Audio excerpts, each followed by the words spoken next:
Hi, everybody. Welcome to the first episode of our podcast called Grateful Grieving. So, I'm Betsy Furler, and this is I'm, my friend Katherine Green Dane, and everybody else calls her Kat. And I don't know why I call her Katherine, but I always do. So, I you can get call her both. whichever one you want. Katherine, what do you want them to call you? Yeah.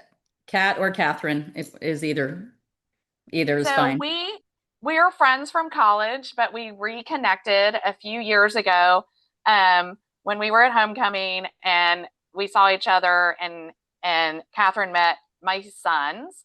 And then later my son Henry passed away while her husband Daniel was dying of cancer.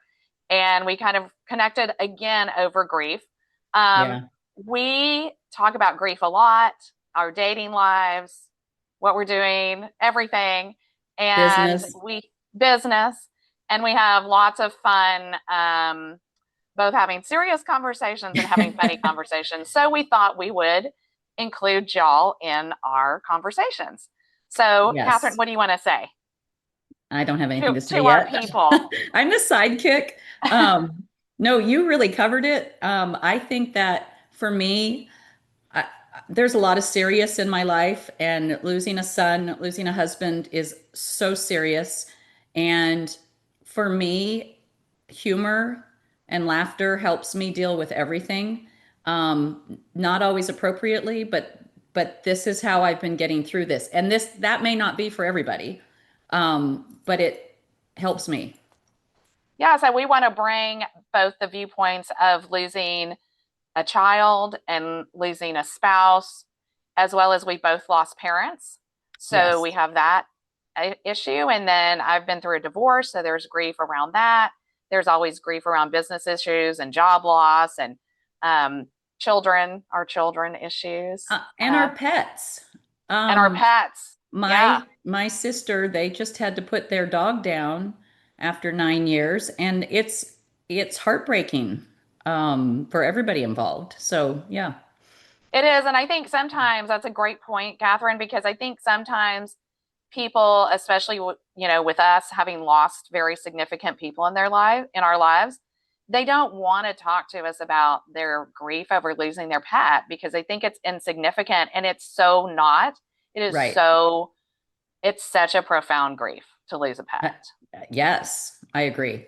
And I always take that just as seriously as, I mean, I've lost pets too, and it's really hard when they're a It part of your is. family.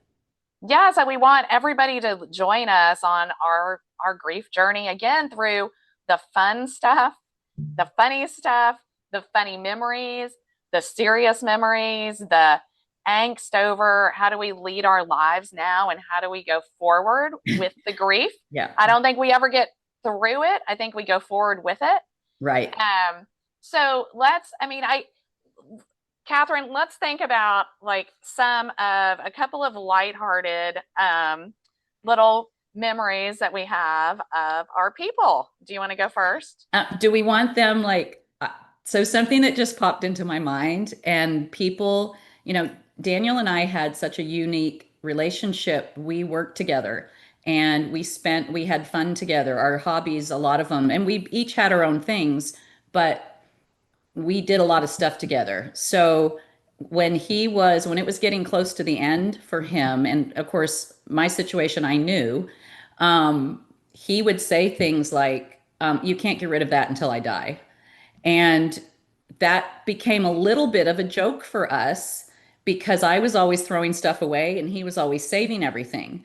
And right after, it was probably, he died on a Friday. So it was Saturday or Sunday. I had some people over here and we had these orange life jackets, and he wanted one of his friends to have them. And so I told him that they were for him. And I said, do you want to take them? And he said, not a chance. Your husband just died. If I walk out of this house with life jackets, nobody is going to let me live that down. So, but but that was who he was. Yeah. He didn't want us to stop living. I mean, he's not here anymore in person, but that didn't mean how funny he was and how he saw things should be any differently. Yeah, yeah. Same His thing attitude with helped me a lot. Henry. So Henry died suddenly, except I knew I was going to outlive him because he was sick from birth, basically. And he was only given a year to live when he was a baby. And so when he turned about maybe 14 or so, when he could get the humor, and Henry was super, super smart and a very Yes. funny kid. I was on his birthday, I'd say 13 years of gravy, 14 years of gravy, because we did appreciate his life so much. And he loved to laugh about that too, Yes. that he's so outlived his expected lifespan. Um, and about like on the topic of getting rid of stuff, after Henry died, of course, it's so hard to get rid of the things that your loved one even touched. Like you Yes. just it's interesting how emotions are tied up into those things. And I had several of Henry's friends come over and one by one, and I was like, go through his room, get rid of anything that he wouldn't want his mom to see, first of all. And then take what you want. I may say no, but I probably will say yes. Just gather up the things you want, and because I wanted his friends to have the things that they wanted that made them think of Henry, Yes. and I knew I was ultimately going to have to get rid of most of his things. It's just not practical to keep them all. I did not clean out his room for a year after he passed away. I did organize it because Henry, in true Henry form, um, both loved organizational systems and was kind of a mess. And so, right before he died, he had decided to reorganize all his clothes. So, he'd taken them all out of the dresser and they were all over his room. And I was like, okay, Henry Angel, we can't have this. I Right. cannot stand your room to look like this. So, I did pick up, the clothes and packed up some things. I started giving away things. His church clothes I gave to his church to give to other people, members of the church. And I gave his Nintendo Switch to one of our friends' sons who really loved that kind of thing. And so I started giving away things to the people that I felt were the appropriate people to get those things. Right. So, you know what's funny about that? I since Daniel liked to keep everything, I spent the first 2 months, we had five huge storage units. We started cleaning those out. Five. Yeah, I five. had no idea.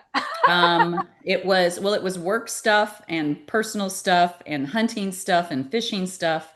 And I mean, for years he'd been saving this stuff up. Collecting. So, yes. And so it was, I don't know, in a weird way, it was a trip down memory lane for every single thing we got rid of.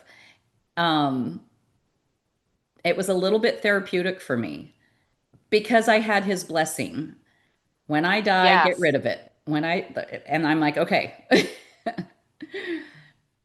I think too that one of the things about Henry is that I had no regrets or nothing was unsaid with Henry. Right, me too. Um, so Henry would call me into his room every so often. He'd usually text me and say, "Can you come sit in my room with me?" And he just wanted me to sit in there and sit on his bed and just chat. And we were really brutally honest with each other, and which I think is somewhat of an unusual parent-child situation. But we had very clear parent-child boundaries. I was definitely his mom, um, and but having all those frank conversations left nothing unsaid. And so now that Right. he's an angel, I don't regret anything that I did or didn't say, except for the money thing. I don't know if I've told you this before, Katherine, but Henry had no use for money. He did not understand money. And Sam, who's my other child for the audience, he's 6 years younger, loves Absolutely. money, Yeah. loves it since he was a baby. We used to Yeah. sing, he's all about the money, money, money. Sam's all about the money, money, money. But Henry could not care less about money. Right. And So I struggled with him in his teenage years because I wanted him to understand the value of money and, Yes. want to make money and all those things that we want for our kids. And so he even bought the Dave Ramsey high school program about money, and he did the whole thing. He would present his budget every month to me. He did all the Nice. worksheets, and he's still like, I don't understand why you people are so caught up in money.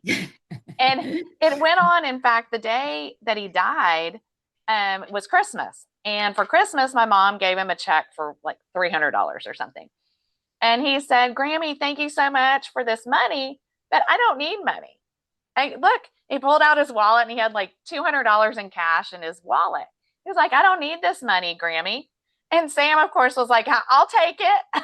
But even that last day, he was like, I don't need this money. And the only regret really I have about Henry is that I made such an emphasis on this money thing. As it turns out, he didn't need money. Angels don't need money. No, no. And so that's kind of like my only real regret about. I wish I wouldn't have emphasized money so much with him. But I don't think that has a place on the regret list because it was part of who the two of you were. And True. and when I look, I have three sisters. I have all of these people that work in my business, all of these kids that call me mom or whatever they call me. Um, some of them are good with money, some of them are not. And I've got my two nieces. One of them, she saves every penny. The other one gets down to $10 in her account. Um, Yeah. and they're both amazing young women. That just who they are. So I think you should not let that, don't let that be a regret. I think it's a good um, and you took care of him. So really, he didn't need the money. True. True. He didn't need money on earth either.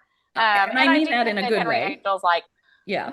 oh my goodness, mom, it's fine. Henry would always go about things. And I think Yes. when I talk about that, he's probably like, mom, Let it go. Let it go. let it go. Let it go. So, what about Daniel? Can you think of anything that do you have regrets? Do you have things you wish you had said and didn't say? I think, 10 years before he had this cancer, he had an earlier cancer. And and at that time, we were at a terrible place in our marriage. We the stress of the recession in 2009, we barely kept our business together. And then he had a cancer in 2012. And he had told me earlier that year he didn't want to be married anymore. And and I wasn't happy either. So he got that cancer and it really brought us back together. And after that, we realized that we needed to live and love and have fun and that nothing, we couldn't take anything for granted. So that last 10 years of our marriage was really important for us. And then with my family, my parents were both had some health issues. His parents had health issues, and we can lose somebody at any time, suddenly or with health. So we really got to where if I have something left unsaid, I need to say it. And he and I together, I don't feel we had any regrets. And I think at times I've seen people who have issues and that's hard for them after somebody dies. It's heavy on them. And that doesn't Very. mean there's anything wrong.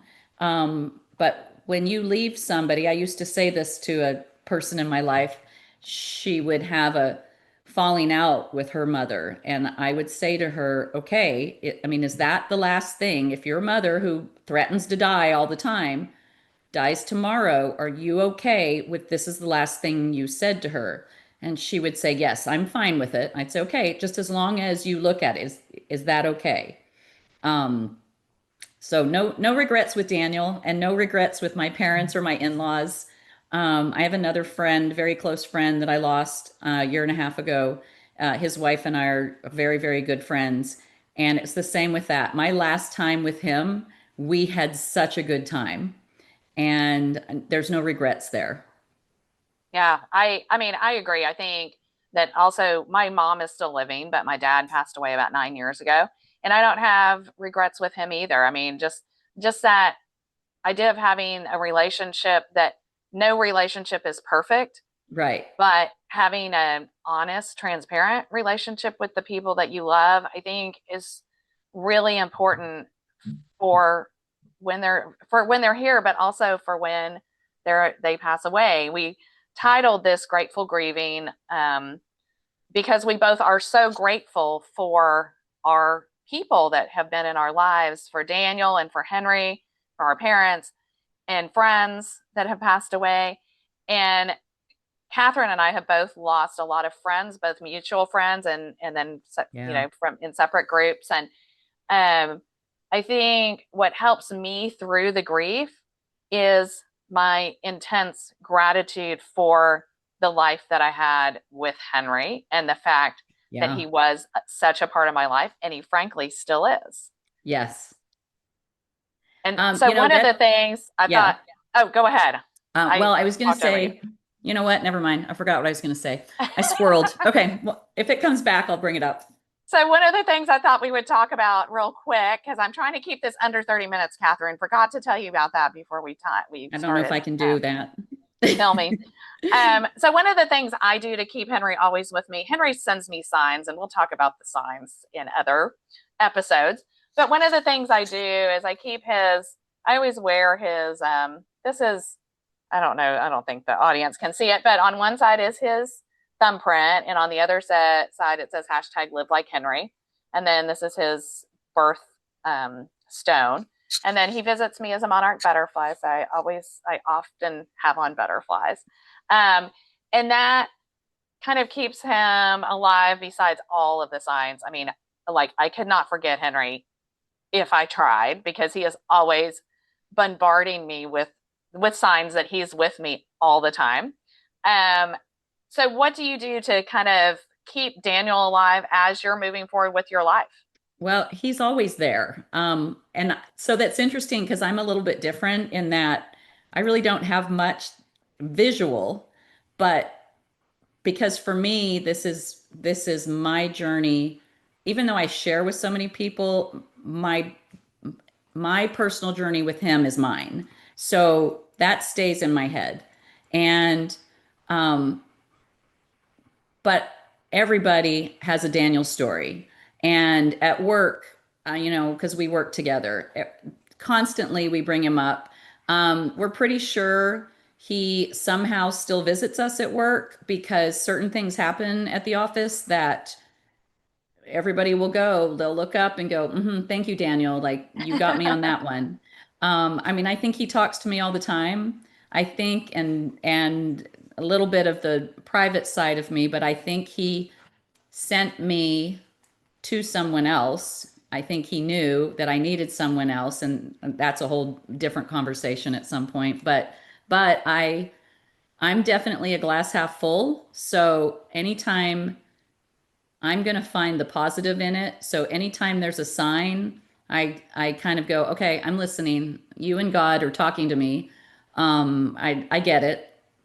And that just within my heart and within my head, he's there. Absolutely. I mean, I feel the same way about Henry. And Yes. I love that we both have that.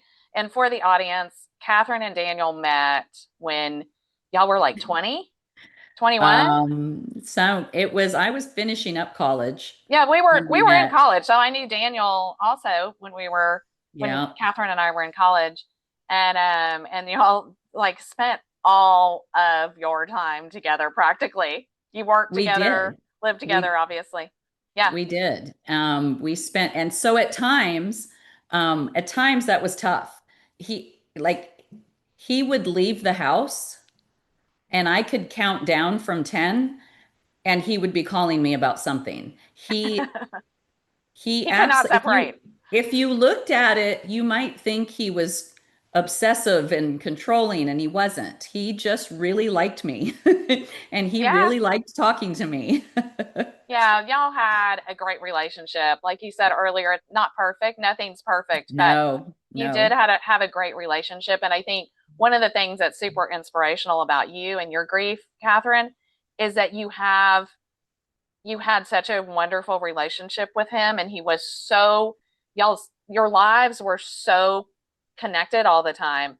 Yeah. And then yet when he died, you have been able to move forward, and that Yes. is while still honoring his life, similar to how I've done with Henry. So we're at the 25-minute mark. um so I think we'll start wrapping it up.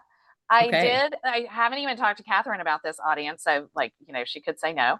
But I was thinking maybe on some of these episodes, we might have some guests. What do you think about Oh, we that? could do that. We could do Yeah, that. yeah. We have some mutual college friends who might be great. You have some Hmm. friends I who I also do. know now who might be great. And maybe somebody in the audience would want to message us and come on and do an episode with us. So if I think you're that's a great interested in being idea. a guest, please send us a message. We definitely are open to other people talking about their grief experiences. And I look forward to all the episodes we're going to have where we talk and laugh and talk about the Or sad stuff as cry. well as the joyful part Hmm. of grief. I mean, we might even be crying because in any given moment, I could be laughing, I could be crying. And I think what works for you, what works for me, might not work for everybody else. But I think just opening it up and having a discussion about it is really important to figure out what works for you individually. Absolutely. So everybody, please follow us on social media, on Instagram, Grateful Grieving, and on YouTube, Grateful Grieving. Please subscribe to um, our YouTube channel, Grateful Grieving. It's really important to have subscribers. And also click that little bell so you get notifications of our new videos. And also subscribe on whatever podcast app you're listening to us on. So thanks for joining us today. And Thank Katherine, you. thank you so much for doing this with me. I'm so excited I am about too. this. We've We've been talked talking about it about for it. a year and we're Yes. finally doing it. Yes, we are. So okay, we will talk to our audience soon. All right. Thanks, everybody.